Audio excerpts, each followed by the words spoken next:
दोस्तों नमस्कार। दोस्तों आज का विषय है कि लोअर कोर्ट में जो मुकदमे आपके खिलाफ चल रहे हैं और बहुत दिनों से पेंडिंग हैं, उनको कैसे खत्म किया जाए। क्या तरीका आपके पास हो सकता है कि कोई आपका काम भी ना बिगड़े, जजमेंट भी आपके फेवर में आ जाए। तो इस टॉपिक पर आज चर्चा करते हैं। बहुत ही इंटरेस्टेड वीडियो है और इसमें एक मैं ऐसा और पॉइंट बताऊंगा वीडियो के लास्ट में कि ऐसा क्या ट्रिक आप इस्तेमाल करें कि कोई भी मुकदमा हो तो स्पीडली आपके पक्ष में डिसाइड हो जाए। अब दोस्तों देखते हैं, वीडियो शुरू करते हैं। अक्सर हमने देखा है कि छोटे छोटे धाराओं में मुकदमे, जैसे 379 है, जिनकी सजा 3 साल 4 साल 5 साल तक है और वो पेंडिंग है, बहुत लंबे समय से पेंडिंग है। पता चला 10 साल पहले चार्जशीट आया था, तब से अभी चल रहा है। कहीं या तो चार्ज फ्रेम हो गया, कोई एक गवाह आ गया है, उससे भी जिरे अधूरी ऐसी पड़ी हुई है, कोई गवाह आता ही नहीं है, कोई मर गया है गवाह, उसको अवेट नहीं कराया गया, ना कोई दूसरा गवाह बुलाया जा रहा है। आप गए कार्यालय से ही आपकी 2-3 महीने लंबी डेट हो जाती है और मामला चल रहा है। अब दोस्तों सबसे पहले ये देखते हैं, समझते हैं इसका कारण क्या है, ऐसा हो क्यों जाता है। जैसे ही कोर्ट में जो सरकारी वकील हैं, माने एपीओ, या अगर कोई एडीजे रैंक के स्तर पर मुकदमा चल रहा है किसी एडीजे के यहाँ, तो वो वहां जो एडीजीसी हैं सरकारी वकील, उनको यह एहसास होता है कि गवाह होस्टाइल हो रहे हैं या इस मुकदमे में सजा हो पाना मुश्किल होगा, तो वो जो प्रपोज्ड जो एक्यूज्ड पर्सन है, उसमें अभियुक्त है, उसको एक प्रकार से सजा ही है कि वो हर तारीख पर न्यायालय उपस्थित आवे या अपना कोई एडवोकेट निश्चित करे जिनकी ओर से हर डेट पर हाजिरी माफी टाइमली दी जाए, उनको फीस दे। और अगर नहीं आता है तो उसके खिलाफ वारंट हो जाएगा। फिर वो नियम नहीं लागू होगा कि आपका मुकदमा पेंडिंग पड़ा है, फिर तो योगा साहब वारंट इसका चलता रहा इतने दिन, गवाह कैसे आ जाता। तो आप रेगुलर आ रहे हैं या अपना कोई एक एडवोकेट नियुक्त किए हुए हैं जो आपका टाइमली हाजिरी माफी देते हैं और डेट करा लेते हैं आपको। आप बाहर हैं, कहीं नौकरी कर रहे हैं, अपना गुजारा कर रहे हैं, या किसी और कारण से आप नहीं आ पा रहे हैं, तो ऐसे मामलों में क्या होता है कि जो भी एपीओ हैं उनको लगता है कि इसमें कुछ हो पाना नहीं है, इसलिए ना तो कोई गवाह बुलाया जाता है, पेपरली सब चलता है। ऑर्डर शीट पे लिख दिया जाएगा गवाह तलब हो। अब स्पेसिफिक कौन सा गवाह तलब हो उसका पता चला सामने बन के नहीं गया, या बन के गया भी तो वहीं रखा है, पैरोकार ने ले जाने के बाद किसी को ले ही नहीं आया। अब बहुत लंबा टाइम हो गया है। आप एक एप्लीकेशन न्यायालय में दे सकते हैं कि हुजूर आप मुलजिम हैं उस मुकदमे में, आप अपने वकील साहब के द्वारा एक एप्लीकेशन, जबानी ना कहें, एक प्रार्थना पत्र दें कि साहब फला फला डेट का ये मुकदमा है, इसमें फला फला दिन चार्ज फ्रेम हुआ था और अभियोजन ने अभी तक अपना साक्ष्य पूर्ण नहीं किया है। इतने दिनों में केवल एक साक्षी या जो भी हुआ हो, जो कंडीशन हो, ये अलग अलग मुकदमे पर निर्भर करती है। और दोस्तों मैं ये एजुकेशनल पर्पज से वीडियो बनाता हूं, इसका प्रैक्टिकल आप अपने मुकदमे में ना करें, अपने वकील साहब से सलाह मशविरा जरूर कर लें। तो इसमें जब आप ये प्रार्थना पत्र देंगे कि अभियोजन ने अभी तक गवाह नहीं करा पाया है और इतना गवाह जो होने चाहिए वो नहीं हो पाए हैं, तो इनके साक्ष्य का अवसर समाप्त कर दिया जाए, क्योंकि मुकदमा बहुत लंबा खिंच रहा है। तो जब आप कहते हैं साक्ष्य का अवसर समाप्त कर दिया जाए, तब उनकी मशीनरी एक्टिव होती है। कभी कभी क्या होता है कि एक्टिव नहीं भी होती है, उसमें भी आप चाहे तो उनसे मिल सकते हैं, बड़ी बात कर सकते हैं। एक डेट का मौका मिलता है, उनको अंतिम अवसर पहले करवा दें कि इनको साहब अंतिम अवसर दे दें कि अब की डेट में कोई गवाह नहीं आया तो इनका अवसर समाप्त कर दिया जाए।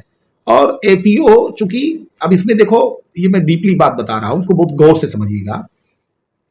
लोअर ट्रायल जो है, लोअर ट्रायल का मतलब होता है मजिस्ट्रेट की कोर्ट में जो ट्रायल होते हैं, उसमें चूंकि सरकारी वकील होते हैं एपीओ साहब जो होते हैं, उनको तो नौकरी मिली हुई है, उनको नौकरी में वेतन मिलता है, तनख्वाह मिलती है, उनको केस के हिसाब से कुछ नहीं मिलता, उनको वेतन मिलता है। उनके घर में ये होता है कि भाई नौकरी है, वो इतना मेहनत करेंगे। नौकरी वाले लोगों की प्रवृत्ति क्या है सभी लोग जानते हैं, उनको एक टाइम है, उतने टाइम तक ड्यूटी करनी है। उस ड्यूटी में बहुत सारे काम होते हैं, बेल को उन्हें डिफ्यूज करना है, उस पर अपने ऑब्जेक्शंस फाइल कराने हैं, और कहीं कोई डिफेंडेंट विटनेस आ गया जिसको बचाव साक्षी कहते हैं, और बहुत सारे काम होते हैं। इसके अलावा उनके दोस्त हैं, लंच भी करना है, तो वो कभी कभी क्या होता है, वो सोचते हैं कि जितने गवाह कम आए उतना ही जल्दी निकल जाए धीरे से। तो आप ऐसी कंडीशन में जब एपीओ साहब की ये पोजीशन है तो उनके साक्ष्य का अवसर समाप्त करा दें। और जब साक्ष्य ही नहीं होगा, जैसे मान लीजिए आप पे जो चार्जशीट आई हुई है उस पर अकेले सजा नहीं हो सकती, अगर उस पर सजा होती तो किसी आदमी का ट्रायल क्यों चलाया जाता। ये बहुत लोग नहीं जानते हैं, उनको लगता है कि साहब हमारे खिलाफ मुकदमा है, सब कुछ आ गया है, अब तो हम नहीं बचेंगे। तो ट्रायल इसीलिए चलाया जाता है कि जो आरोप पत्र न्यायालय में पुलिस ने दाखिल किया है उसके साथ जो एविडेंस आया है क्या वो सही है, उसकी जांच होती है, उसका विचारण होता है, इसी को ट्रायल कहते हैं। तो जब आपके खिलाफ कोई एविडेंस ही नहीं होगा तो अगले ही दिन आप अपना 313 करा करके अगली डेट पर और एक प्रार्थना पत्र दे दें कि हुजूर नो एविडेंस केस है, इसमें हमें दोष मुक्त कर दिया जाए। जजमेंट हो जाएगा, आप दोष मुक्त होकर के घर चले जाएंगे। लेकिन दोस्तों यही होता क्या है, बहुत सारे लोग एक कन्फेशन का एप्लीकेशन दे देते हैं कि साहब हम कन्फेस करना चाहते हैं और इस पे हमें जुर्माने पे छोड़ दिया जाए।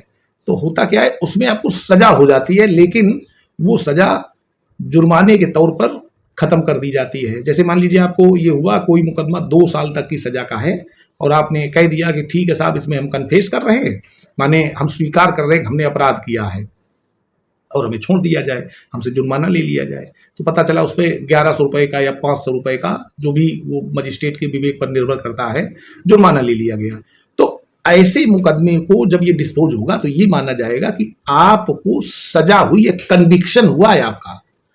तो अगर वो कन्विक्शन हो जाता है तो आप अगर किसी नौकरी में हैं तो उससे निकाल दिए जाएंगे, क्योंकि कन्विक्ट पर्सन को नौकरी नहीं मिलती है अपने भारत में। तो फिर आप उसकी अपील में जाएं, क्योंकि आप यहाँ कन्फेस कर चुके हैं तो अपील भी नहीं होगी। इसलिए बहुत सोच समझ करके ये जो हमने प्रक्रिया बताई है ये मुझे लगता है सबसे बेस्ट प्रक्रिया है। आप अपने वकील साहब से जब बात करेंगे कि सर ये तरीका अपनाइए तो आपका जो भी फीस वगैरह के खर्चे होंगे आपका हो जाएगा, बन जाएगा।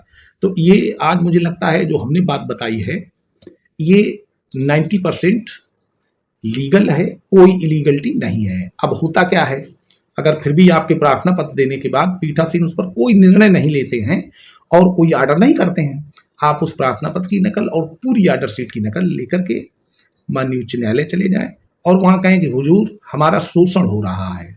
482 में आप जा सकते हैं, किसी भी समय कोई रोक नहीं है। हुजूर हमारा शोषण हो रहा है, इतने साल में इतना हुआ है, तो ये ट्रायल कब तक चलेगा, क्या जीवन काल चलता रहेगा। क्योंकि इनके पास कोई एविडेंस नहीं है इसीलिए नहीं दे रहे, भाग रहे हैं, इसलिए इस प्रक्रिया को यहीं समाप्त कर दिया जाए।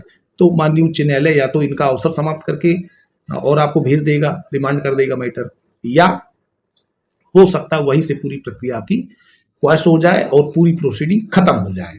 दोस्तों वीडियो अच्छा लगा हो तो लाइक अवश्य करना, अपने दोस्तों को शेयर करना, और अगर वीडियो पर नए हैं, चैनल पर नए हैं तो चैनल को सब्सक्राइब अवश्य कर लेना। धन्यवाद।